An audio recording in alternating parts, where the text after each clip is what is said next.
তাহলে টাকা পাঠিয়ে দে, আমি ওই ঝিঙাদা সদর হাসপাতালে আছি। হ্যাঁ, কি রে বিটা, তুই তো টেনশনে মনে আছে জীবনটা তুই শেষ করে ফেললি। এত টেনশন কিসের এই সদর হাসপাতালের সামনে?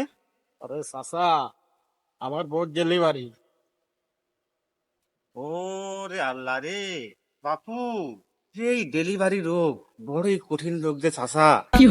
এই ডেলিভারি রোগে আমার দাদা মরিয়ে গেল, এই ডেলিভারি রোগে আমার চাচা মরিয়ে গেল, এই ডেলিভারি রোগে ওই কুঞ্চের বাপ এই কিছুদিন আগে মরিয়ে গেল। এই ডেলিভারি রোগে যে কত মানুষ মরল রে বাপ। এই ডেলিভারি রোগ বড়ই কঠিন রোগ রে বেটা। ডেলিভারি রোগ করছো? আমার বস হাসপাতালে, আমি সেই চিন্তায় মরছি, তুমি ডেলিভারি রোগ করো। এ মরিছে, সে মরিছে, ওসব করছো আমার কাছে। যাও মেয়ে, যাও যাও। যত পাগল ছাগল এসে মাথা নষ্ট করে দিচ্ছে।